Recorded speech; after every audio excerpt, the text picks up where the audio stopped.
நம்முடைய இயேசு கிறிஸ்துவின் அன்பு ஒரு நிழல் போல எப்பொழுதும் நம்மை காத்து நிற்கும். நீங்கள் ஒருவருக்கொருவர் அன்பு செலுத்தினால் அதிலிருந்தே நீங்கள் எனது சீடர்கள் என்று எல்லாரும் அறிந்து கொள்வார்கள் என்று நமக்கு உரைக்கும் இயேசு. அவர் சொல்லிக் கொடுத்த அன்பும் சமாதானமும் நம்மை நிறைக்கட்டும்.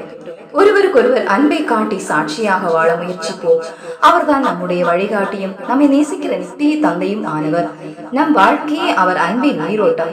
அவர் தன்னுடைய உயிரையே நமக்காக ஈந்தார். ஒருவன் தன் நண்பருக்காக உயிரை கொடுப்பதை விட மிகுந்த அன்பு எதுவும் இல்லை என்று நமக்கு அறிவுரை கூறும் நம் இயேசு கிறிஸ்துவின் அன்பை நாம் ஒரு பார்வையாலும் ஒரு வார்த்தையாலும் ஒரு புன்னகையாலும் பகிர்வோம்.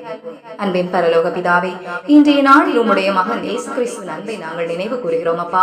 அவர் தம் அன்பு எங்களை மாற்றும் ஆற்றலாக இருக்கட்டும்.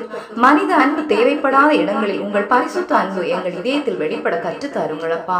நாங்கள் பல சமயங்களிலே கோபம் கொள்ளலாம், புண்பட்டுக் கொள்ளலாம். ஆனால் அப்பா, அந்த நேரத்திலெல்லாம் உங்கள் அன்பை நினைத்து அமைதியாக இருக்கவும் மன்னிக்கவும் நேசிக்கவும் எங்களை தயார்படுத்துங்களப்பா.